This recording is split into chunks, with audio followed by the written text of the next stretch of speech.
Boa noite a todos. Estamos dando início a mais um culto de Santa Ceia. Eu gostaria de convidar você a aquietar-se, aquietar a sua alma, o seu coração, para juntos nós termos um tempo onde nós podemos adorar a nosso Deus, ouvir a sua palavra e também participar da ceia do Senhor. Vamos orar para darmos início ao nosso culto? Te agradecemos, Pai, por mais um dia onde a Tua bondade, a Tua misericórdia se estendeu sobre as nossas vidas. Te agradecemos. Te agradecemos pelo Teu Filho que se entregou naquela cruz para nós, pecadores, podermos desfrutar desse dia, podermos se alegrar e saber que o Senhor está vivo e um dia irá voltar para nos buscar.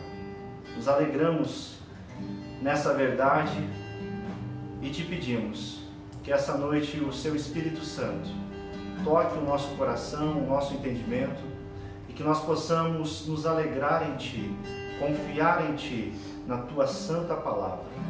É o que nós te pedimos. Abençoa-nos em nome do Teu Filho amado Jesus. Amém. Gostaria de convidar você para juntos nós fazermos uma leitura da palavra de Deus que se encontra no livro de Salmos e é o Salmo de número 19, os versos de 1 até o 9. Eu gostaria que você, que tem a sua Bíblia aí próximo, acompanhasse comigo e a parte que está destacada, você também fizesse essa leitura. Você contemplasse a grandeza que é desse Criador que fez todas as coisas, que é o nosso Deus. Salmo de número 19, os versos 1 a 9. Está escrito assim: os céus proclamam a glória de Deus. O firmamento demonstra a habilidade de suas mãos. Dia após dia, eles continuam a falar. Noite após noite, eles o tornam conhecido. Não há som nem palavras. Nunca se ouve o que eles dizem.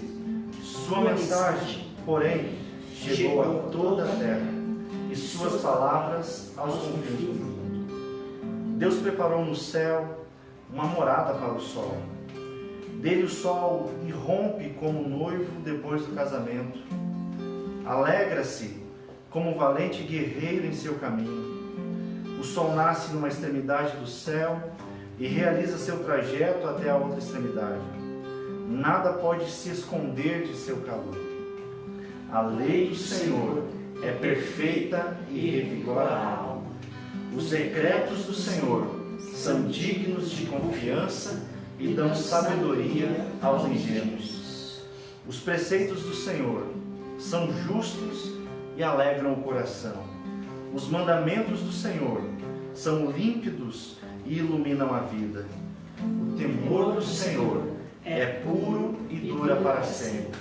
As instruções do Senhor são verdadeiras e todas elas são corretas. Amém? Alegre-se nele. Vamos louvar o nosso Deus?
quero chamar o Adrian, que vai estar orando junto com nós.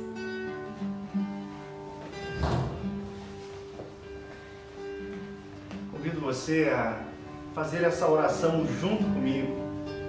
Juntos nós orarmos ao nosso Deus. Deus maravilhoso, tua glória é revelada em tua criação e na tua lei.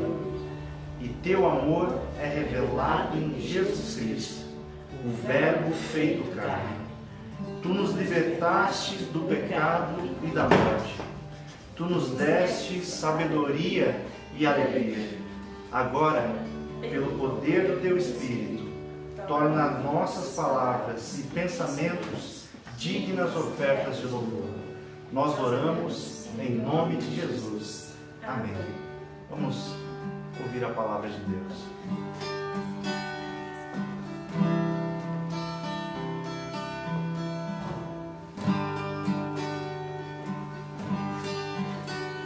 Boa noite, irmãos, amigos e todos aqueles que nos acompanham. As transmissões do culto aqui da igreja Fé e Vida.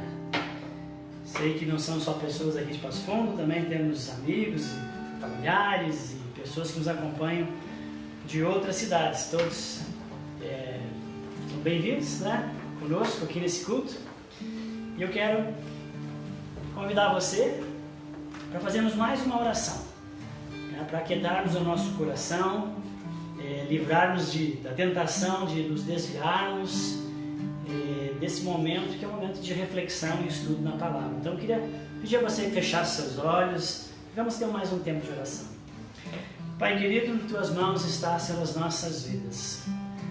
Deus, é da nossa época e em função também muito do que estamos vivendo ultimamente, Deus, somos muito agitados, muito ansiosos.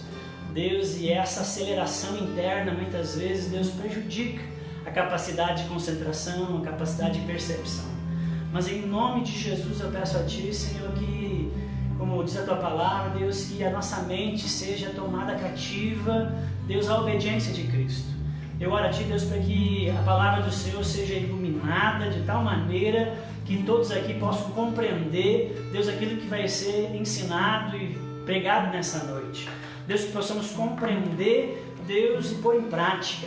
Deus, que essas verdades possam alimentar a alma, o espírito, Deus, e nos guiar, nos conduzir. Abençoe, Deus, todos os que estão aqui nesse local de culto. Abençoe todos os que estão cultuando em casa, sozinho ou com familiares. Abençoe, Senhor, a vida dos meus irmãos. E que Tua palavra, que a luz, que a espada, que a graça, Deus, possa penetrar, Deus, no profundo do nosso coração, gerando, Deus, transformações, animando, Deus, o abatido, o cansado, fortalecendo-nos, em nome de Jesus, Senhor, porque é o Evangelho, Senhor, e o Evangelho é o poder de Deus. Em Tuas mãos está, Senhor, as nossas vidas, em nome de Jesus.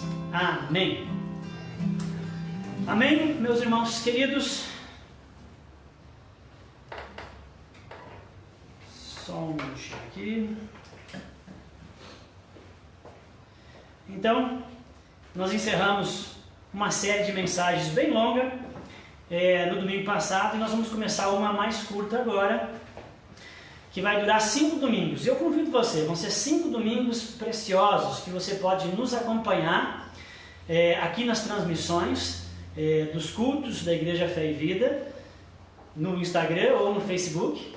Ou caso você por alguma razão não consegue, está trabalhando e não consegue ver tudo, fica gravado, você pode ver depois, né? Tanto no Instagram quanto no Facebook você pode ver depois essas pregações. Então vão ser 5 pregações muito especiais sobre os pilares da fé cristã. Bom, nós sabemos que pilares é aquilo que sustenta, né? Numa obra você precisa ter um fundamento bom e você precisa ter pilares consistentes. E essa construção da fé, o nosso chão, o nosso fundamento é Cristo. E esses pilares nós queremos apresentar para você, para que a construção da igreja, a construção da sua fé, a sua casa espiritual, seja uma casa forte. E como no final de novembro nós sempre festejamos o Dia da Reforma Protestante, então nós vamos usar todo esse mês para falar de alguns temas que são muito preciosos, muito especiais para nós cristãos evangélicos. Então, quero apresentar aqui para vocês o tema dos pilares da fé cristã, sendo que o primeiro deles vai ser somente a Bíblia, ou somente as Escrituras, ou sola Escritura. Mas antes vamos fazer a leitura do texto da Palavra de Deus. Eu queria que você abrisse a sua Bíblia em 2 Timóteo, capítulo 3, vamos ler do versículo 14 ao 17. Carta de Paulo a Timóteo, a segunda carta, 2 Timóteo, capítulo 3, versículos 14 ao 17. Vamos dar um tempinho para você encontrar o texto no eletrônico, no celular ou na Bíblia física. Eu gostaria muito que você, por mais que vai ser projetado, mas eu gostaria que você acompanhasse essa leitura, ok? Isso é uma leitura curta. Então, 2 Timóteo, capítulo 3, versículo 14. Tu, porém, permanece naquilo que aprendeste e de que foste inteirado, sabendo de quem o aprendeste, e que desde a infância sabe as sagradas letras, que podem tornar-te sábio para a salvação pela fé em Cristo Jesus. Toda a Escritura, ela é inspirada por Deus e é útil para o ensino, para a repreensão, para a correção e para a educação na justiça, a fim de que o homem de Deus seja perfeito e perfeitamente habilitado para toda boa obra. Toda a Escritura é inspirada por Deus e útil para o ensino, para a repreensão, para a correção e para a educação na justiça, a fim de que o homem de Deus seja perfeito e perfeitamente habilitado para toda boa obra. Bom, então começamos aqui essa nova série sobre os pilares da fé cristã. Vamos falar então sobre aquilo que eu falei para você, que é precioso para a fé evangélica, para a fé bíblica, para a fé saudável, durante esses 5 domingos. Começando hoje por esse primeiro pilar, que é somente a Bíblia ou somente as Escrituras. Então esse é um dos pilares da reforma protestante e da fé evangélica, onde se sustenta esse movimento, onde se sustenta essa vertente da fé cristã em cima deste pilar. Um deles é esse ele é muito importante. Sem esse pilar, que é a crença no somente as Escrituras, a igreja ou o cristão cai. O cristão esfria e morre, sem ter esse pilar bem estabelecido na sua vida e na igreja. Agora, o que quer dizer essa doutrina, ou esse pilar, somente as Escrituras? O que significa? O que quer dizer?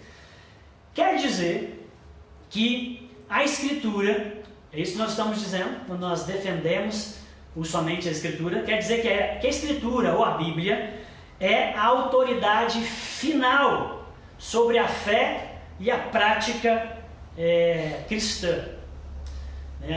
Aquilo que devemos ou não devemos fazer, se é certo ou não é certo, escolhas que nós fazemos, e como nós chegamos a essas conclusões e como nós tomamos decisões. O que nós defendemos é que, por mais que você receba muitas influências e você beba em várias fontes, quem tem que ter a opinião última ou a palavra final é as Escrituras. Isso é somente as Escrituras. Tudo que envolve a fé, ou seja, nossos valores, nossos princípios, conceitos e a prática, é a Bíblia que deve ter a última palavra, se aquilo está certo ou não, se devemos ou não tomar tal decisão.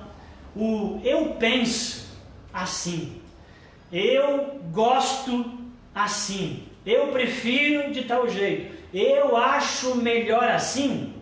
Nesse momento, se rende ao que a Bíblia diz. Nós damos lugar para o eu gosto, eu prefiro, eu acho, e o que a Bíblia diz sobre isso e sobre aquilo. Então, não se trata de gostos, mas se trata daquilo que a Bíblia diz. Isso é algo especial, extremamente importante para nós cristãos, para nós protestantes, essa crença. Então, somente a Escritura é o princípio no qual a Bíblia tem a primazia diante da tradição deixada pela igreja e praticada pela igreja. Ou seja, a igreja já existe há muitos séculos, milênios. E às vezes tem as igrejas locais, tem as denominações, e essas denominações e igrejas locais, à medida que os anos avançam, elas vão criando uma cultura, um jeito de fazer, um jeito de pensar, vão gerando conceitos, vão perpetuando ideias. E a crença no somente a Escritura é que nós acreditamos que a Bíblia vem antes, tem a primazia, tem maior força e maior valor do que os costumes adquiridos ao longo do tempo na igreja, as tradições e costumes da igreja. Quando estamos na dúvida, o que prevalece é o que a Bíblia diz e não aquilo que temos feito por tantos tempos. O que prevalece quando pintar uma polêmica, uma dificuldade, é o que a palavra de Deus diz. Nós sempre vamos recorrer a ela e dizer, mas o que a Bíblia diz a respeito dessa controvérsia, dessa decisão, dessa escolha, a respeito dessa mudança? O que a Bíblia diz? Então, somente a Escritura, ela entra nesse contexto. Quer dizer que a Bíblia deve, a Bíblia, o seu ensino, deve prevalecer quando houver um conflito entre a tradição e aquilo que a Bíblia ensina. Bom, essa doutrina, somente as Escrituras, ela estava presente nos pais da igreja, nos homens de Deus, nos seus ensinos ali nos primeiros séculos da era cristã. Depois ela saiu um pouco de cena, mas ela volta à cena, volta ao, digamos que tem um renascimento público, quando Lutero, quando Martinho Lutero, o reformador, ele foi chamado 4 anos depois do estopim, do início da Reforma Protestante, em 1517, 4 anos depois, há uma efervescência na Europa, muitas coisas acontecendo. Então Lutero é chamado para se esclarecer no que é chamado de Dieta de Worms, na cidade de Worms, na Alemanha, em 1521. Lutero vai até lá com temor, as pessoas não queriam que ele fosse, porque ele provavelmente poderia ser preso e martirizado. Mas ele foi. Ele foi, e quando ele chega lá nessa dieta, diante das autoridades da Igreja Católica e diante também do próprio imperador do Sacro Império Romano, o imperador Carlos, ele chega lá, quando ele chega na cidade, tem uma multidão, não esperava aquilo, mas a multidão, o povo apoiava ele, e ele entra com salvas, com gritos, e o tempo todo o povo fica no lado de fora, fazendo uma barulheira, apoiando Lutero. Mas quando ele entra no ambiente da reunião, o que vai acontecer, ele não tinha ideia, mas quando ele chega lá, ele é colocado no centro, todas as autoridades e o público ali, e todos os seus livros, tudo que ele produziu nesses 4 anos estão sobre a mesa, e não deixam ele defender suas ideias, simplesmente mostram para ele, esses são seus livros, e sim, são os meus livros. Nós queremos saber se você se retrata, se você se arrepende, se você diz que estava errado os seus ensinos que estão nesses livros. E aí Lutero para e pensa um pouco assim, mas o que vocês acham que estão errados? E aí ele faz uma breve defesa disso, mas ele está sob grande pressão, porque ele sabe que a sua vida está em risco, mas mais do que isso, o reino de Deus e tudo aquilo que vem defendendo nos últimos tempos está em risco. Então ele pede um dia para pensar antes da resposta, se ele se retrata diante daquela corte do imperador que queria a retratação dele, porque Lutero a essa altura já tinha sido considerado herege, já tinha inclusive rasgado a bula papal.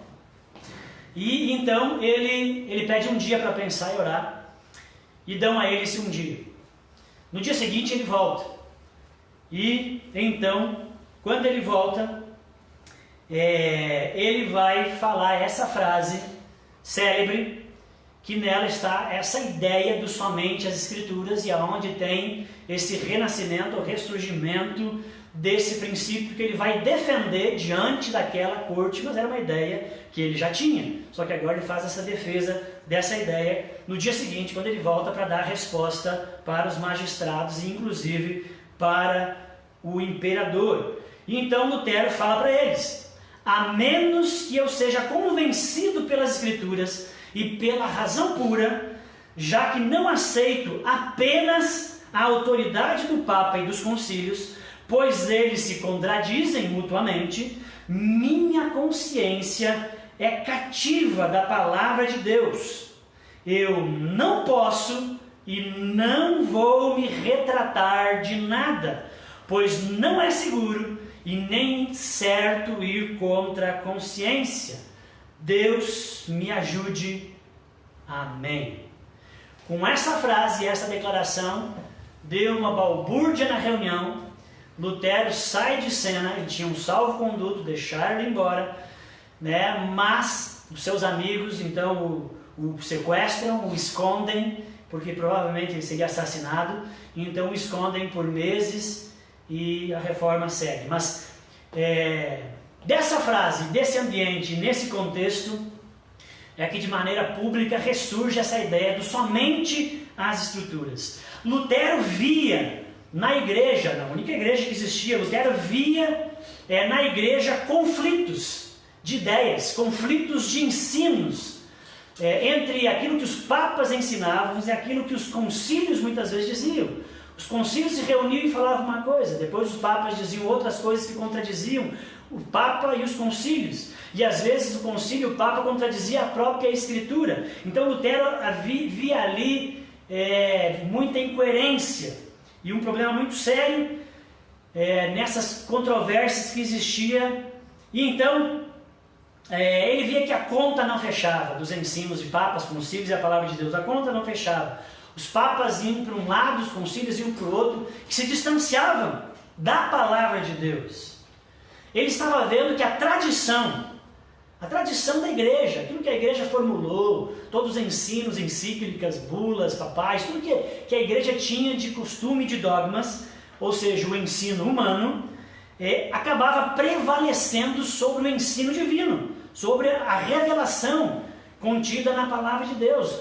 Tinha mais peso que os papas e os concílios ensinavam do que a palavra de Deus. Era isso que Lutero via. Ele dizia, não está certo, não pode ser assim. Isso está matando espiritualmente a igreja, está matando espiritualmente os fiéis.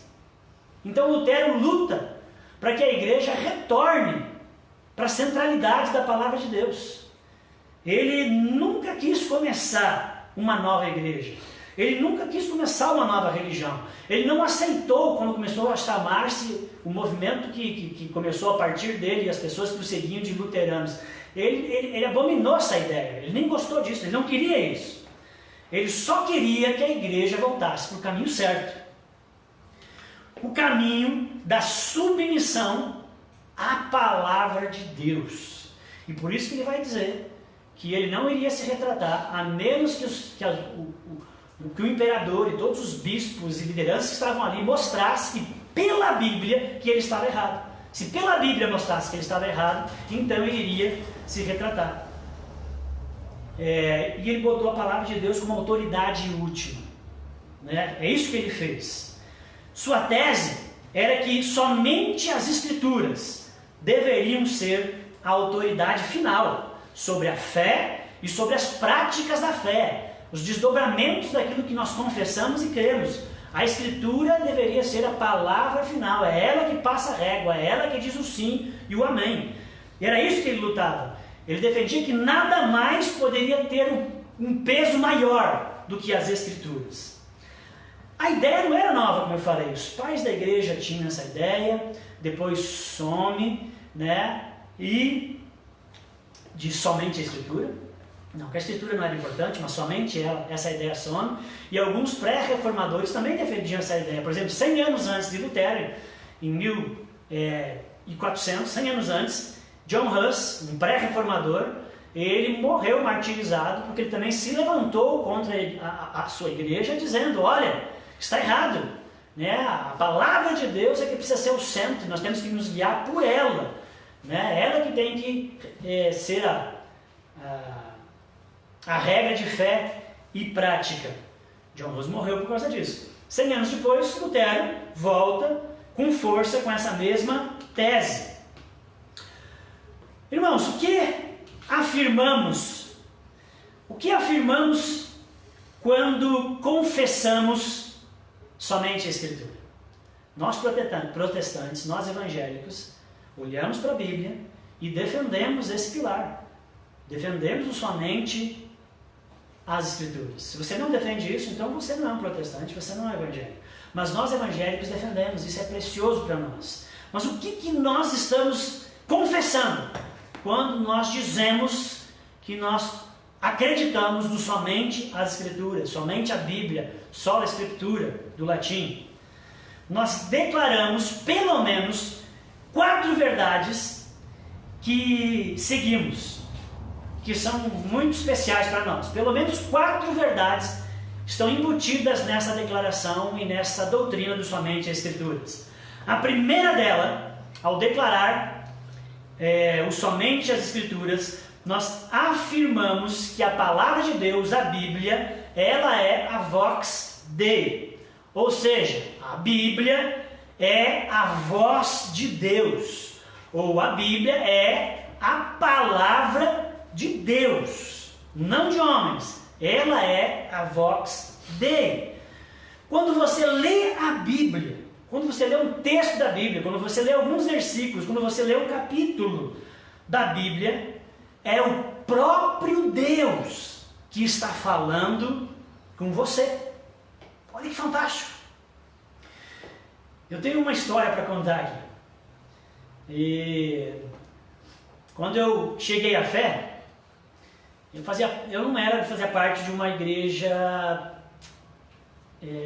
histórica, robusta. Tinha um nome histórico, mas não era tão robusta. E então tinha muitas coisas que a gente se guiava naquele tempo.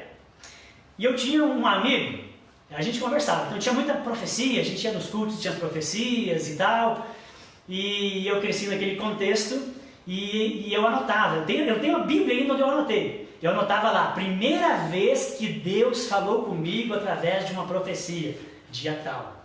Segunda vez que Deus falou comigo através de uma profecia. Eu anotava na Bíblia as vezes que Deus levantou um profeta para vir, botar a mão, eis que te digo, e falar comigo. E eu tinha um amigo que ele tinha, além de ter os registros das vezes que Deus falava com ele por meio de um profeta, ele também dizia que Deus já tinha falado com ele 2 vezes de maneira audível, o próprio Deus. Tipo Moisés lá no pé do monte Sinai, onde Deus fala com ele, tira as sandálias dos teus pés, porque aqui esse lugar é santo. Uma voz, ele ouviu uma voz que saía do meio da sarça dentro. Era uma voz.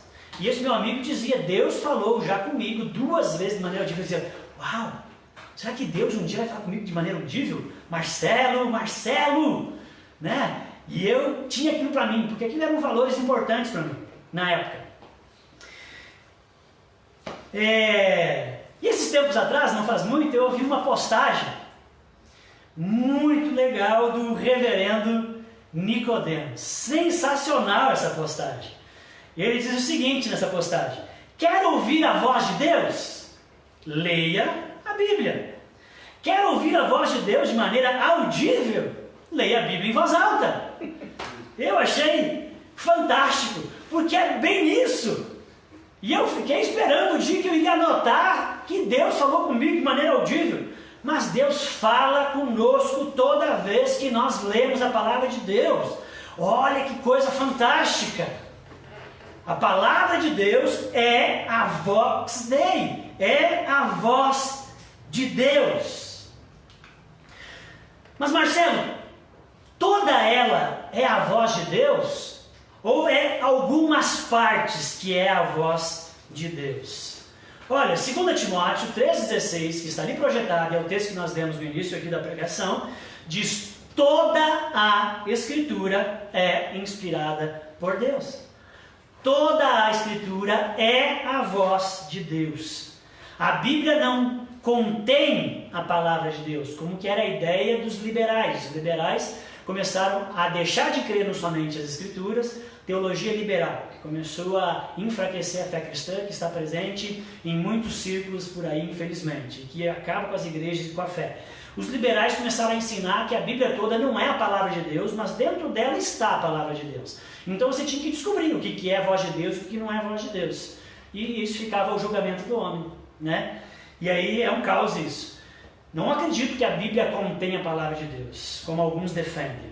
como se algumas partes apenas fosse a vox dei. O texto nos diz que toda a Bíblia é inspirada por Deus. Ela toda é palavra de Deus inspirada, 2 Timóteo 3,16. E toda ela é digna de toda aceitação, 1 Timóteo 4,9. Então, cremos no somente as Escrituras? Ao confessar que nós cremos no somente as Escrituras, nós estamos confessando que nós cremos que a Bíblia é a voz de Deus. O segundo ponto que afirmamos é uma consequência desse primeiro ponto. O segundo ponto é que nós afirmamos ao confessar somente a Escritura é que ela, a Escritura, a Bíblia é inerrante. Quando eu defendo, quando eu acredito no somente as Escrituras, eu estou dizendo que eu creio que a Bíblia é inerrante. Ou seja, não há erros ou falhas naquilo que a Bíblia afirma. Não há contradições em seu conteúdo ou ensino. Não acreditamos que dentro da Bíblia haja contradições. O que existe às vezes são pontos de vista diferentes, mas o fato está lá, é o mesmo. Então há harmonizações, mas não há contradição. Então nós não acreditamos nisso. Ela é verdadeira em tudo aquilo que ela declara a respeito de pessoas, de épocas, de cidades, de práticas. Ela é verdadeira em tudo aquilo que está registrado nela, em tudo aquilo que ela declara. Salmo 119, que foi lido também no início do culto, versículo 7 diz: a lei do Senhor é perfeita e restaura a alma. O testemunho do Senhor é fiel e da sabedoria aos simples. Todo o salmo vai afirmar isso. A lei do Senhor, ela é perfeita, ela não tem erros. A lei do Senhor é fiel, ela é inerrante, ela não falha naquilo que ela declara. Então a palavra de Deus dá testemunho a respeito disso. Então, ela é a vox dei, ela é inerrante. E a terceira coisa que nós afirmamos ao confessar somente a Escritura é que ela é infalível. Nós cremos nisso. Se você é um protestante ou um evangélico, você precisa acreditar nisso. Ela é infalível. Aquilo que ela afirma sobre a fé e sobre a prática, não há engano. Ela não falhará. Ela não deixará de acontecer. Aquilo que a Bíblia fala é tiro e certo. Ela não falhará nas suas profecias, nas suas previsões. Ela não falha. Ela é infalível. Isaías 55:11 diz assim: assim também ocorre com a palavra que sai da minha boca. Ela não voltará para mim vazia, mas fará o que eu desejo e atingirá o propósito para o qual eu enviei. A palavra de Deus está aqui. Deus já nos deu seus pensamentos, suas ideias, suas previsões, profecias, e aquilo que Deus disse não vai voltar vazio. O propósito vai acontecer. Ela não falha. Com a inerrância e com a infalibilidade das Escrituras, estamos declarando com isso que a Bíblia é totalmente confiável, que nós podemos realmente pôr fé no texto, que nós podemos nos sustentar e nos fundamentar nela, porque ela é infalível, sem erro. Você pode descansar a sua vida nesses preceitos.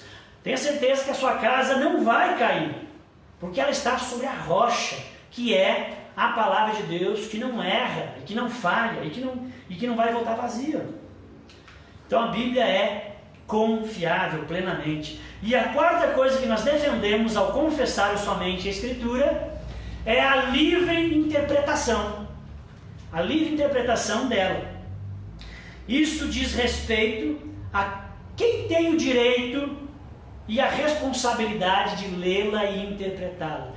Quem são aqueles que podem e os que não podem ler as Escrituras? Somente a igreja pode ler as Escrituras? Somente o magistrado? Somente os padres, os bispos, os sacerdotes, os pastores é que podem ler e interpretar? Não. Com somente as Escrituras, nós defendemos que todo cristão tem o direito e a responsabilidade de ler e interpretar a Bíblia por si mesmo. No passado, Lutero se levantou contra isso. No passado, esse direito era só do magistrado, dos sacerdotes, e o povo comum não tinha acesso à palavra de Deus. Lutero disse: está errado. Se é a voz de Deus e Deus está falando com o seu povo, o povo precisa ter acesso à Bíblia, então ela tem que estar na língua do povo, e o povo tem que ter a liberdade de interpretá-la. E é isso que nós defendemos. Qualquer homem ou mulher, independente de escolaridade ou nível social, pode se achegar às Escrituras e nela encontrar vida, consolo, direção e o próprio Deus. Ela é, 2 Timóteo 3,16, ela é útil para o ensino, para a repreensão, para a correção e para a educação na justiça. Se ela não fosse acessível a todos, então ela não seria útil. Mas ela é justamente útil para o ensino, para a repreensão, correção, educação, porque ela está acessível. Ela é de livre interpretação de todos, não é de uma classe especial, é a voz de Deus, o livro de Deus, é Deus se revelando ao homem que Ele quer bem. Em outras palavras, a fé cristã, ela não é esotérica, ou seja, a Bíblia, a interpretação da Bíblia não é só para os iluminados, só para os espirituais, só para os letrados, doutores. Pelo contrário, a revelação de Deus nas Escrituras é dada abertamente a todos, sem distinção de pessoas, raças e gênero. Qualquer pessoa é convidada a vir e examinar o texto sagrado. Qualquer pessoa. Ela é a voz de Deus a nos conduzir pela jornada da vida. Esse é o desejo de Deus, que ela seja essa voz, né, que nos conduza, que seja essa autoridade última a nos conduzir pela jornada da vida. E por isso que o texto que nós lemos lá no início, Paulo vai exortar Timóteo para que ele fique nesse ensino que ele recebeu desde pequeno, que ele não se afaste, porque isso vai fazer dele alguém sábio, o ensino, porque a voz de Deus vai te fazer sábio, porque você vai ter a maior das sabedorias, que é a sabedoria de Deus contida no livro.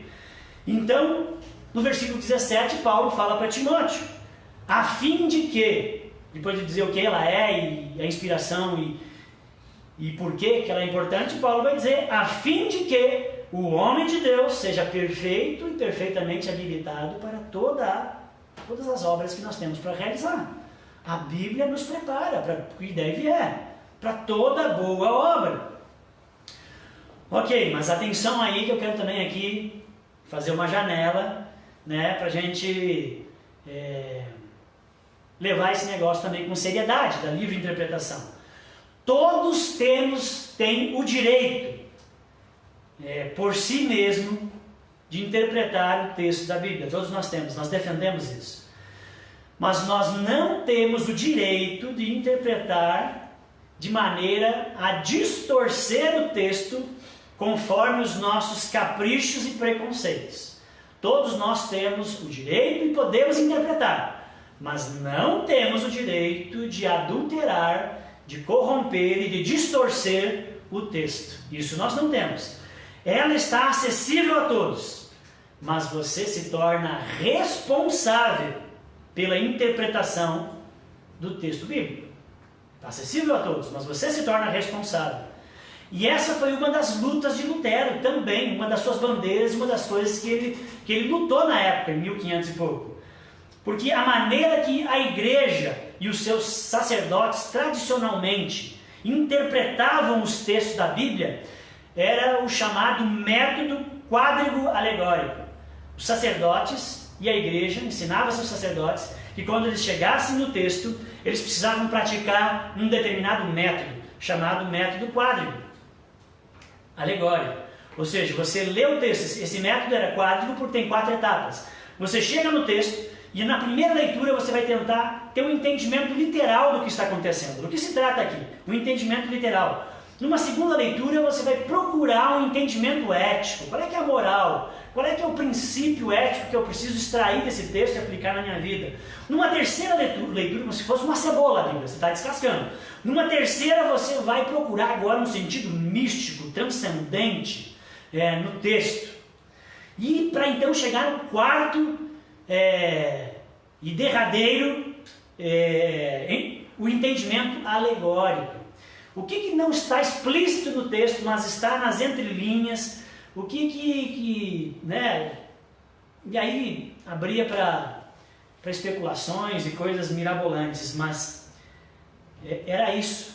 A Bíblia não se explicava. A explicação da Bíblia estava na cabeça daquele que chegava na Bíblia. Era isso que acontecia. Então, o que levou a várias especulações e fantasias a respeito da Bíblia. Então, Lutero rompeu com isso e estabeleceu aquilo que eu acredito ser o método, a maneira correta de interpretar o texto bíblico, que todos nós temos acesso e liberdade para interpretar, mas precisamos fazer isso de uma maneira que nós venhamos a acertar ou nos aproximar o máximo possível da ideia do ensino correto do texto, que é um método que se chama método histórico-gramatical. Histórico porque você tem que levar em consideração o contexto, a época, quem escreveu, para quem escreveu, o que estava acontecendo. O contexto é importante. E gramatical, as palavras são importantes. O verbo, o substantivo, a maneira como o diálogo é construído. Então você precisa levar em consideração o texto. Então Lutero estava ensinando que nós lemos a Bíblia buscando o sentido literal e o propósito original do texto. Você não pode chegar na Bíblia alegorizando e dando significado para ela, porque isso que é alegoria. É você dar para o texto aquilo que não está no texto. É tirar a água da rocha. Isso que é alegoria. E Lutero disse, não, isso está errado, isso leva às fantasias e às especulações. Nós afastamos do ensino correto da palavra de Deus.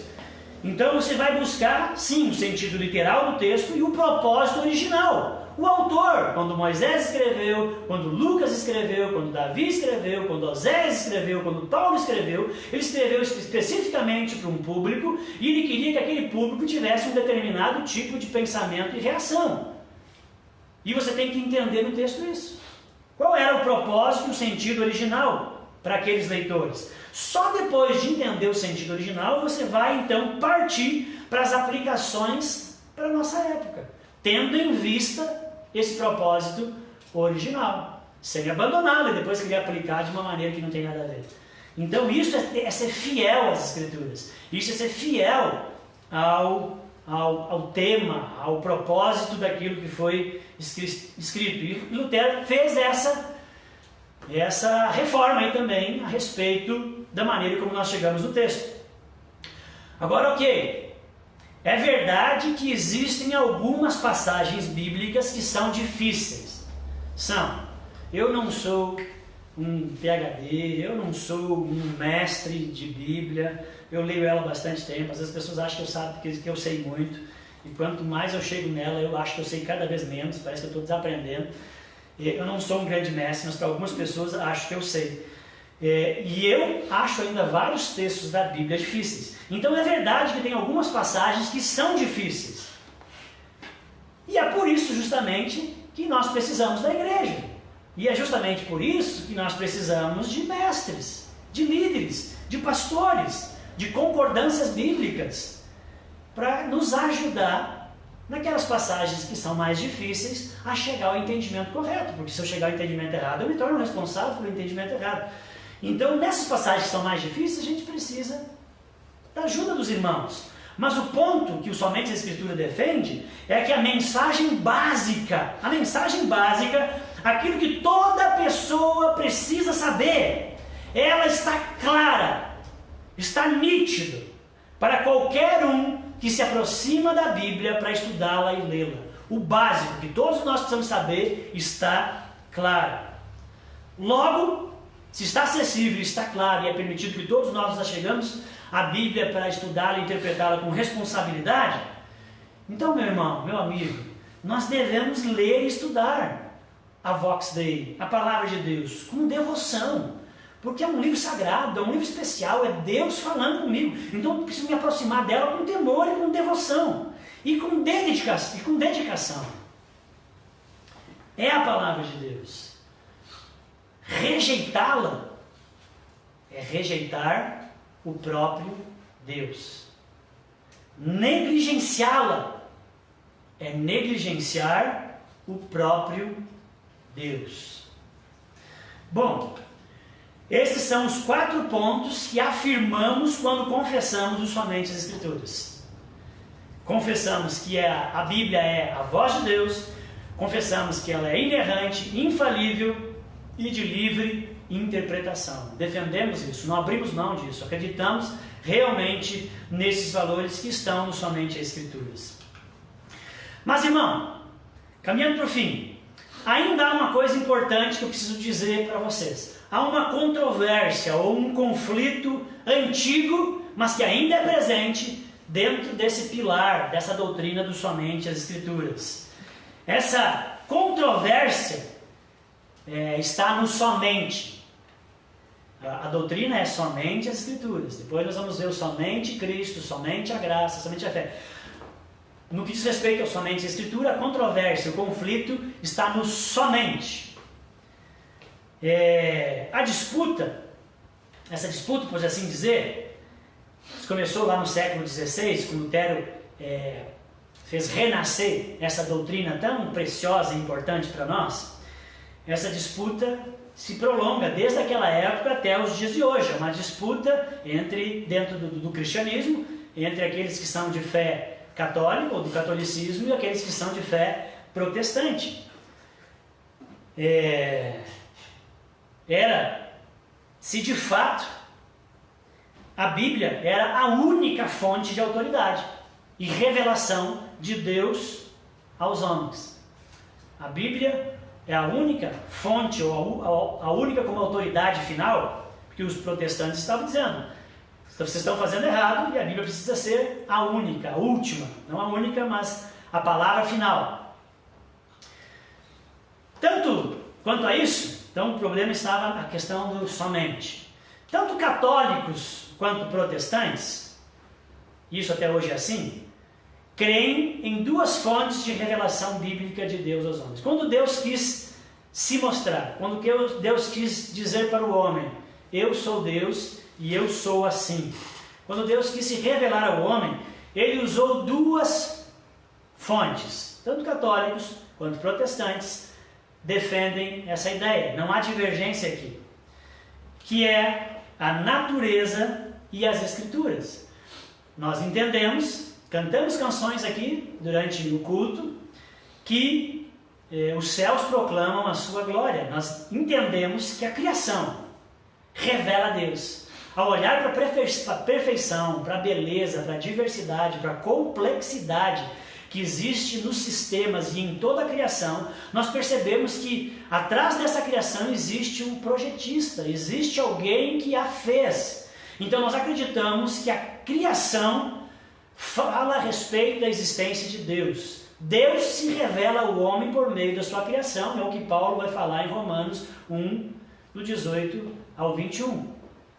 Então, tanto católicos quanto evangélicos acreditam nisso, que Deus se revela por meio da natureza. Tanto católicos quanto evangélicos acreditam que Deus também se revela, e agora de uma maneira muito mais clara, através das Escrituras. A natureza diz que existe Deus, mas não diz quem é esse Deus e nem como Ele é. Só mostra que Ele é poderoso, grandioso, inteligente, sábio, às vezes humorado, né, com as coisas que a gente vê na criação. A gente vê algumas coisas de Deus, mas não temos noção de quem Ele é. Então nós precisamos da outra revelação, que é as Escrituras. A natureza, por assim dizer, é a revelação geral, enquanto que as Escrituras é a revelação especial, específica, onde Deus se mostra realmente né, onde Deus vem se revelando desde o Éden até que se revela plenamente em Jesus Cristo. E é chamada então da revelação especial. Toda a Escritura é inspirada por Deus. 2 Timóteo 3,16 fala disso. Então nela, em toda ela, nós temos a revelação de Deus. Ok, tanto católicos quanto protestantes evangélicos concordam com essas doutrinas, ensinos. O conflito entre o catolicismo e o protestantismo está não na revelação geral, mas está na revelação específica, está nas Escrituras, na revelação especial. A pergunta é: existe apenas uma revelação especial? Deus se revela de maneira geral na natureza, e quando Ele quer mostrar de fato quem Ele é, e é a voz de Deus, existe apenas uma revelação especial? Porque é isso que nós dizemos, no somente as Escrituras. E é isso. Os católicos defendem que existem duas revelações especiais. O catolicismo defende, nos seus tratados, nos seus concílios, nos seus dogmas, defende que existem duas. As Escrituras e a tradição. Ou seja, todo o ensino dos papas, todos os ensinos dos concílios, as dietas, as encíclicas, os dogmas, os credos, as confissões, tudo que o magistrado, tudo que a cúpula, que a Igreja Católica produziu ao longo dos séculos, é também voz de Deus. É também palavra de Deus colocada lado a lado com as Escrituras. Ou seja, o que é a autoridade final a respeito da fé e das nossas práticas no catolicismo? A Bíblia e também toda a tradição, em pé de igualdade. É assim que o catolicismo defende até hoje. A controvérsia já vem daquela época, mas até hoje é assim. Então coloca-se os dois lado a lado. Na teoria, se coloca os dois lado a lado, a palavra de Deus e a tradição. Mas na prática não é nem isso. Na prática, a tradição está acima da palavra de Deus. E era isso que Lutero via, e é isso que nós vemos até hoje. Porque ao olhar para a tradição e aquilo que a igreja vem desenvolvendo, nós vemos divergências entre aquilo que a igreja faz, não em tudo. Algumas coisas, mas bem pontuais e sérias, que não combinam, que vai ao contrário. Mas por que a igreja ainda faz? Porque a tradição é mais importante do que aquilo que a Bíblia diz. Na teoria, era para andar lado a lado, mas na prática não anda não. A Bíblia é submissa à tradição na visão católica. Ela não é a palavra final. Os protestantes, por sua vez, defendem e dizem que não concordam com essa visão do catolicismo e defendem somente as Escrituras. Defendem que somente existe uma revelação especial. Quando Deus quis se revelar com detalhes quem Ele Ele usou a Bíblia, e ela é a autoridade final, absoluta. Ela que passa a régua. Papas e concílios, pastores e presbitérios podem errar, são falíveis. Na visão protestante, a tradição, que é importante, que é boa, a tradição, ela serve as Escrituras.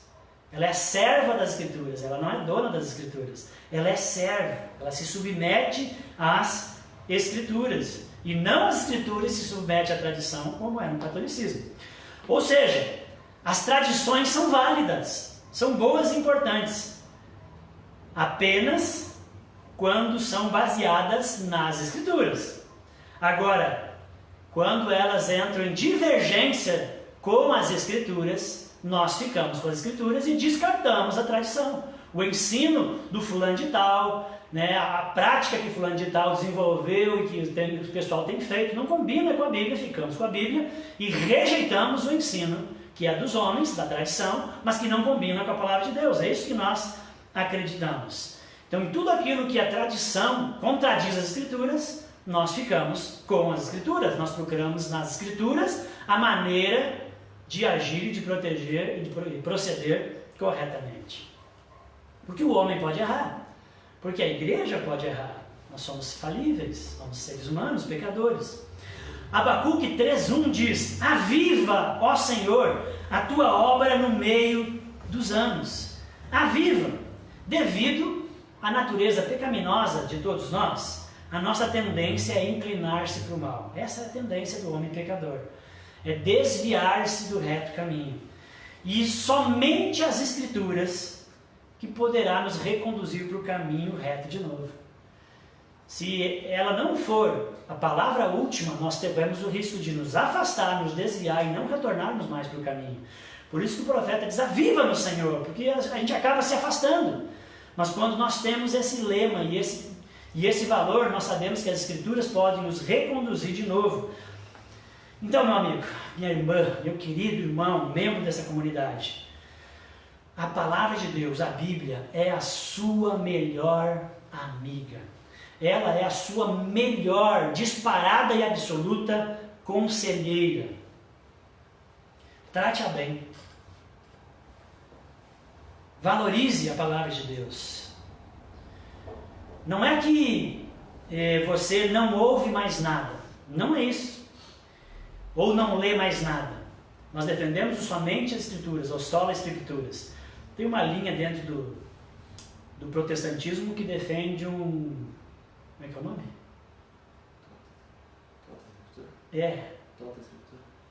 Tota? Isso. O princípio é do latim, não lembro. Estou pedindo ajuda para os universitários aqui. Mas, o somente as Escrituras não quer dizer esquece os livros, esquece as enciclopédias, esquece os teólogos, esquece tudo que ensina e eu vou ficar só com a Bíblia. Isso não é o somente as Escrituras. Nós valorizamos a tradição, nós valorizamos os ensinos que as pessoas deixaram. Nós só estamos dizendo que a Bíblia é que manda nesses outros ensinos. Se eles discordarem da Bíblia, nós esquecemos eles e ficamos com as Escrituras. Agora dota, eu não lembro, mas me perdoe aí o nome de latim, mas essa linha defende que nós devemos abandonar todas as outras ciências e pensamentos e ficar só com a Bíblia. Nós não concordamos com isso, nós achamos isso errado. Nós precisamos e valorizamos a tradição, só não colocamos ela nem do lado e nem acima das Escrituras. Bom, caminhando aqui então para terminar, eu queria fazer com vocês rapidinho 2 ponderações sobre esse primeiro pilar do somente Escrituras para nós encerrarmos essa mensagem. 2 ponderações que eu queria desafiar você a levar a sério e buscar praticar na sua vida. A primeira é que diante disso tudo, nós precisamos de um reavivamento. Um reavivamento da palavra.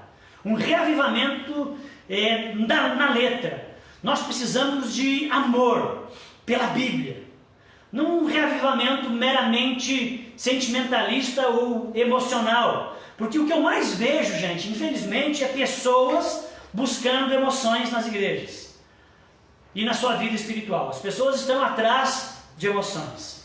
Vão aos cultos, às atividades, esperando ter um frio na barriga, esperando ter um arrepio na coluna, esperando ter um olho marejado de lágrimas porque foi de alguma maneira profundamente tocado por um clichê, uma frase de impacto, alguma coisa que foi falada. Nada contra o arrepio na coluna, e nem seus olhos ficarem marejados, nada disso. Mas na concepção dessas pessoas que estão em busca de emoções, a igreja que presta é a igreja que, essa igreja que presta, ela precisa ter, por exemplo, um louvor arrebatador. O louvor tem que ser sobrenatural. Essa igreja tem que ter algumas luzes diferentes. Se possível, de preferência, que ela tenha paredes pretas. E precisa ter, senão não serve, ela tem que ter um tecladista tocando uma música no fundo enquanto o pregador prega. Tem que ter aquele sonzinho de fundo. Que besteira! Não que isso seja errado, mas por isso, acima da fiel exposição das Escrituras, é que é errado. Acreditar nos métodos e nessas bengalas, mais do que no poder do Evangelho, é que está errado. Então nós precisamos de um reavivamento, nós precisamos de amor pela palavra de Deus, nós precisamos de um anseio pela Vox Dei, nós precisamos de um avivamento enquanto lemos e meditamos nas Escrituras. Precisamos ter verdadeiros encontros com Deus, enquanto lemos a sua palavra, que é a voz que fala conosco de maneira audível. Precisamos ter vergonha na cara e nos dedicarmos ao estudo das Escrituras. Ela tem tudo o que você precisa. Creio absolutamente nisso que eu estou dizendo. Ela tem tudo o que você precisa. E uma segunda ponderação e uma atitude que eu desafio você a ter é que nós precisamos do somente as Escrituras no dia a dia. Não uma vez no ano para se pregar sobre esse tema ou se lembrar quando não faz sentido. Precisamos dessa doutrina, desse ensino na realidade do nosso dia. Precisamos dela nas rotinas, precisamos nas nossas escolhas, precisamos dos nossos pensamentos, precisamos das nossas atitudes, precisamos nos nossos momentos a sós e momentos coletivos. Precisamos que somente a Escritura seja realidade. Então eu digo para você, pare de ser guiado pela presunção. Pare como um cristão, filho de Deus, discípulo de Jesus Cristo, de ser guiado pela presunção. A presunção é o ato de presumir. Você acha que sabe. Você tem uma opinião muito excessiva e elevada. Você acha que sabe, presume que sabe e faz a partir do que você acha que sabe. Muitas vezes nós vivemos a vida baseada na presunção e não na Vox Dei. E não no que a Bíblia diz, naquilo que nós presumimos, achamos, gostamos. Lutero tem uma frase que ele diz a seguinte: onde a palavra de Deus sai de cena, entram as fábulas. Quem não tem a palavra de Deus terá que se contentar com as suas próprias ideias. Quem não tem cimento, edifica no barro. Mateus 4,4 diz: não só de pão viverá o homem, mas de toda a palavra que procede da boca de Deus. Irmãos, lute para que somente a Escritura faça parte da sua realidade. O que Jesus faria? O que a Bíblia diz a respeito desse pensamento? O que eu aprendi na pregação, no estudo bíblico, no PG, que pode me orientar nessa tomada de decisão? Tragam somente as Escrituras para a sua realidade. Guie-se pela Bíblia, não pela presunção. E a segunda coisa e última, pare de ser guiado pelo pragmatismo, que é algo muito de nós, homens modernos. O pragmatismo é o ato de fazer aquilo que dá certo, aquilo que todo mundo está fazendo. Se dá certo, então vamos fazer. Se todo mundo está fazendo, então vamos fazer. Agora, o que dá certo, nem sempre é certo. Aquilo que todo mundo está fazendo, nem sempre deve ser feito. Outra frase de Martinho Lutero: qualquer ensinamento que não se enquadre nas Escrituras deve ser rejeitado, mesmo que se faça chover milagres todos os dias. Mesmo que parece que os milagres estão acontecendo, né? Parece o certo, todo mundo está fazendo. Se aquilo contradiz com as Escrituras, não veja o milagre. Não seja guiado pelo pragmatismo, nem pela presunção, mas pela palavra de Deus. Busque isso no seu dia a dia. Estude a palavra de Deus, leia ela. Ela é perfeita, restaura a alma, dá força, ânimo, direção, consolo, sabedoria que você não encontra nos livros de autoajuda, de ciências, de filosofias. É a sabedoria divina, muito superior à nossa. Por isso que Paulo termina para Timóteo dizendo, a fim de que o homem de Deus seja perfeito e perfeitamente habilitado para toda boa obra. A palavra de Deus é boa para educação, correção, exortação. Queridos, esse é o somente as Escrituras. Eu quero desafiar você a buscar. Se você não ama a palavra de Deus, não tem prazer na palavra de Deus, você não tem prazer em Deus, porque essa é a voz de Deus. Não é o fim. Talvez seja o início. Se você reconhecer isso diante de Deus e chorar isso, dizer, Deus, eu não tenho prazer na sua palavra, me perdoa, eu sou um miserável pecador, o Senhor nos deixou o texto, o Senhor nos deixou esse livro maravilhoso, eu não tenho prazer, eu não reservo tempo, eu não te busco na palavra, eu não te encontro na palavra. Não, você peça perdão, se arrependa e comece a buscar.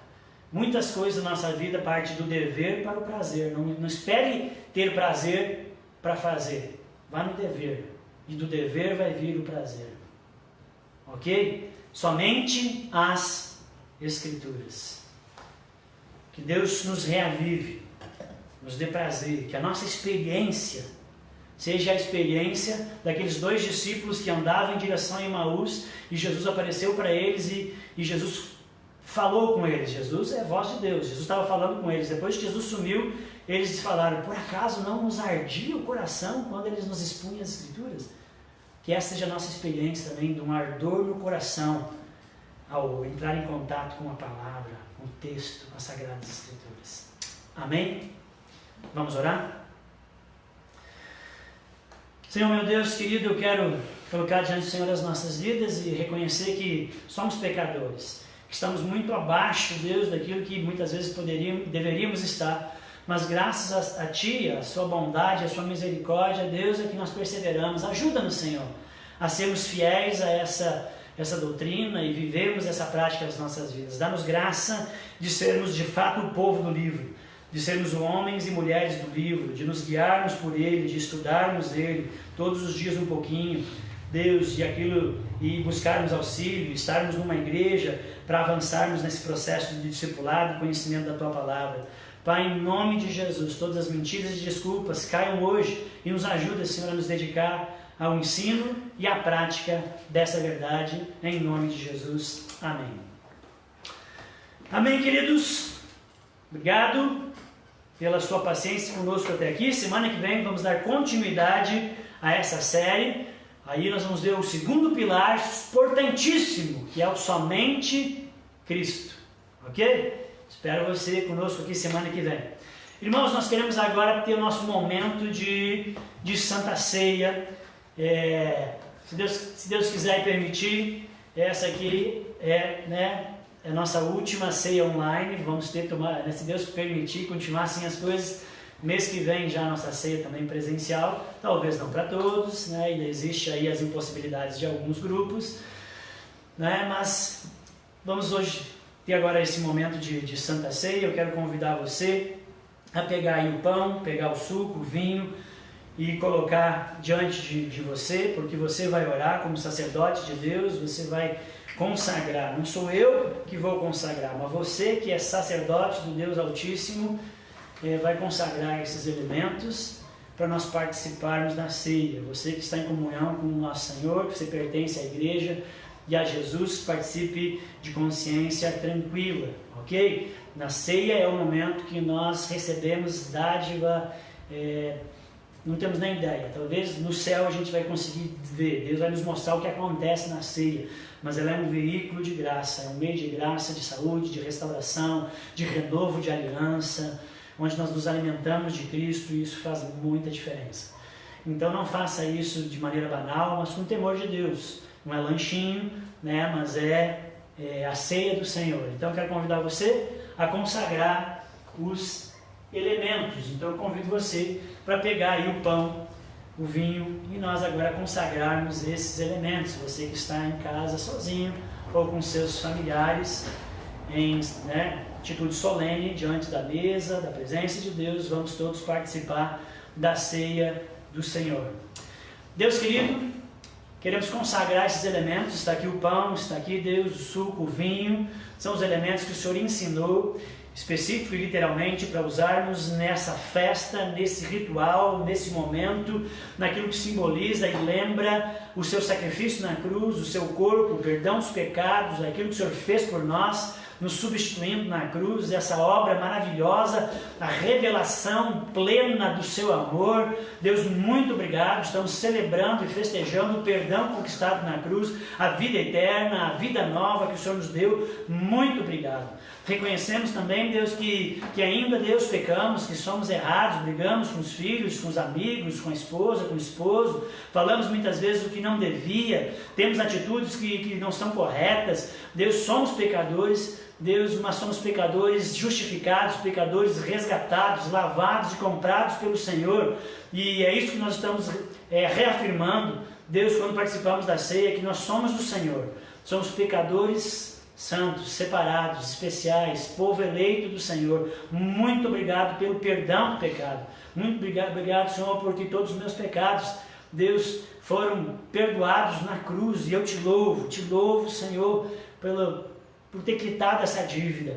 Abençoe, Senhor, esses elementos, o pão e o vinho, Deus, meus, e que os irmãos também sejam abençoados nas suas casas, e o participar da ceia do Senhor também, em nome do Senhor Jesus. Irmãos, quero ler com você, antes de nós então participarmos, eu quero ler com você as instruções da ceia do Senhor, para reafirmarmos aquilo que o Senhor nos ensinou. E para isso eu quero usar o texto do apóstolo Paulo, escreveu aos Coríntios, capítulo 11, versículo 23. Porque eu recebi do Senhor o que também os entreguei, que o Senhor Jesus, na noite que foi traído, tomou o pão, e tendo dado graças, partiu e disse: isto é o meu corpo, que é dado por vós, fazei isso em memória de mim. Por semelhante modo, depois de haver ceado, tomou também o cálice, dizendo: este cálice é a nova aliança no meu sangue, fazei isso todas as vezes que o beberdes em memória de mim. Porque todas as vezes que comerdes esse pão e beberdes do cálice, anunciais a morte do Senhor, até que Ele venha. Glória ao nosso Deus querido, que perdoa os nossos pecados e que nos dá a vida eterna. Irmãos, o Senhor Jesus tomou o pão, tendo partido, disse: olha, este é meu corpo, que foi dado por vocês. Nele eu estou tomando os pecados de vocês, estou levando todos eles na cruz e pagando a dívida.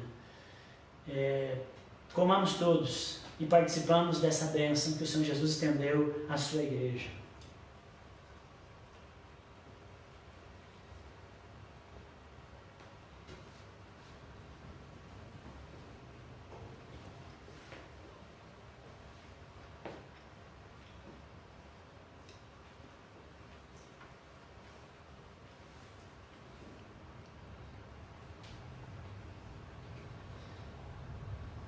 Semelhante modo, Jesus também tomou o cálice e disse: olha, este cálice, o vinho, ele é o meu sangue. É o sangue da nova aliança. É o selo, o símbolo, aquilo que está sobre você que confessa Jesus Cristo como seu único Deus, Senhor e Salvador. É o selo da nova aliança, aquilo que te marca, que te separa para Deus. E Ele nos mandou tomar e lembrar do que Ele fez, que Ele derramou o seu sangue por nós. Lembre daquilo que Jesus fez por ti de uma vez por todas. Morreu na cruz. Amém? Tomamos todos também o cálice.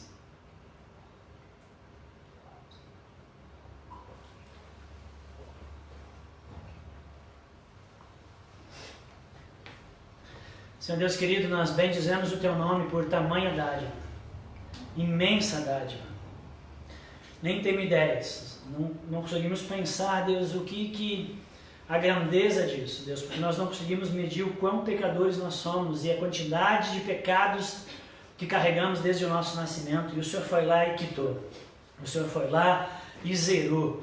Deus, muito obrigado mesmo. Confessamos, Deus, a nossa gratidão, confessamos a nossa dependência, Deus, e a nossa alegria por sermos povo do Senhor, pertencermos a Ti, estarmos debaixo dessa aliança. Bendizemos o Teu nome, ó Deus e Pai. E Senhor, queremos, Senhor, orar a oração que o Senhor nos ensinou. Eu convido você a orar comigo, Pai Nosso. Pai nosso que estás no céu, santificado seja o Teu nome. Venha, Deus, o teu reino e seja feita a sua vontade, né, na terra como é feita no céu. O pão nosso de cada dia, Senhor, nos dá hoje. Perdoa as nossas dívidas, assim como temos perdoado aos nossos devedores. E não nos deixe cair em tentação, mas livra-nos do mal, pois teu é o reino, o poder e a glória para sempre. Amém. Amém, povo do Senhor, povo abençoado. Se fosse na igreja, eu diria: senta, irmãos, só mais um pouquinho, mas eu não sei como é que você está. Mas os irmãos que estão aqui podem sentar. Eu queria passar aqui ainda alguns avisos, bem importantes. E eu queria terminar a mensagem que eu fiz, mas como ela já estava um pouquinho longa, lendo uma poesia sobre esse tema do Somente Escrituras. Mas eu vou postar a poesia, é uma poesia muito linda, e eu queria que você lesse depois essa poesia nas redes, WhatsApp, onde nós postarmos, tá bom? Então deixo ela aí. Então os nossos avisos, irmãos, começando um novo mês, até que o Senhor tem nos abençoado muito. Deus é bom, tem cuidado dos seus e da sua igreja ao longo desses 7 meses de pandemia. Obrigado pelo seu amor, carinho e fidelidade. Você que nos ajuda regularmente, você que tem nos ajudado às vezes, você que tem dado ofertas para abençoar o trabalho. Então, continue fazendo o seu depósito de sua oferta e seu dízimo, né, na conta da Caixa Econômica, mandando para o tesoureiro o seu comprovante, que nós sabemos o que é oferta, o que é dízimo e os destinos que nós precisamos dar. Tá bom? Então, faça isso. Está ali projetado, você pode congelar a imagem para fazer. Queridos, o outro aviso é que nós vamos retornar aos nossos cultos presenciais, graças a Deus, no dia 18/10. O próximo domingo ainda será um culto somente online, mas no dia 18/10 o culto vai ser presencial, mas também online. As transmissões dos cultos vão permanecer. Esse é um legado da pandemia e elas vão permanecer. Então, dia 18, voltamos ao culto presencial. Mas nós vamos seguir alguns protocolos que a Secretaria de Saúde preconiza. Então, né, todo mundo de máscara, mantendo distância. Bom, a gente vai fazer algumas instruções e divulgar aí. E não dá para encher a igreja, então vai ter uma lista. Nós vamos divulgar uma maneira de você confirmar a presença, você que quer estar conosco presencialmente, né? Você que é do grupo de risco e não quer correr esse risco, melhor então ficar em casa, participando ainda das transmissões online até que as coisas se normalizem. Não teremos cultinho infantil, já para avisar. Então, de preferência, não leve as crianças, tá bom? Mas dia 18 a gente volta, a gente vai divulgar e pensar melhor ainda algumas regras e como é que isso vai acontecer, mas dia 18 voltaremos.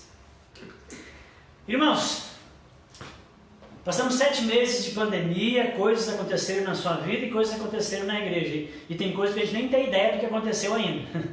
Né? A gente não consegue fazer todas as leituras do que mudou, mas mudou. E nós precisamos de oração. Espero que você esteja acompanhando os vídeos que a gente está fazendo. A gente está fazendo uns vídeos sobre disciplinas espirituais e comecei agora a disciplina da oração. Para desafiar e para mostrar que sem isso a gente não vive, sem isso não vive igreja, não vive o cristão. Oração é importante. Orar é respirar. E quando nós não oramos como cristãos, quando nós não somos uma igreja que ora, nós ensinamos algumas coisas bem medonhas e ruins para a sociedade, para os próprios membros que frequentam a igreja. Então nós precisamos ser uma igreja que ora. Você quer saber um pouquinho mais? Veja o vídeo 1. O vídeo 2 eu falei de por que muitas vezes a gente ora e as coisas não acontecem. Então, sobre orações que não acontecem, que não são respondidas, veja o vídeo 2. Mas estou falando aqui da importância da oração. E nós precisamos ser uma igreja que ora. Então a gente já vinha discutindo isso nos pequenos grupos e nós vamos criar uma reunião mais permanente de oração. Eu sei que em todas as igrejas a reunião de oração é a reunião menos visitada e menos buscada. Ela não é uma reunião cheia de prazer, mas é um dever. Nós precisamos disso. Nós queremos comunicar que nós dependemos de Deus e que Ele é importante. Que nós não somos presunçosos e não vivemos no pragmatismo como igreja. Então a gente precisa orar. Então nós vamos criar uma reunião permanente. Antes a gente fazia uma vez por mês. Como é que vai funcionar essa reunião de oração? Ela vai ficar, nós vamos usar a ferramenta online. Você não vai precisar se deslocar para estar nessa reunião.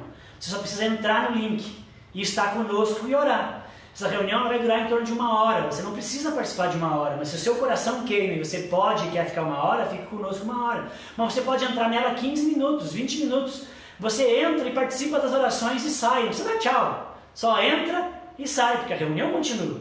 Ok? Então vai ter uma reunião bem cedo de manhã para você que quer, uma vez na semana, que quer ter esse tempo de reunião comunitária, né? que entende que é importante. Eu digo para você, é importante. Nós como igreja não vamos prevalecer, não vamos romper se a gente não orar. Então, antes de você ir trabalhar, antes de ir para a faculdade, para a escola, tem um tempo de oração. Talvez você consiga estar na reunião meia hora, 15 minutos, 40 minutos, se organiza. Vai ser na quarta-feira, toda quarta-feira, 6h30 da manhã, para quem prefere orar de manhã. E depois nós vamos ter uma outra reunião na mesma semana, sempre na quarta às 6h30 da manhã e quarta às 19h30. Na sexta, desculpa.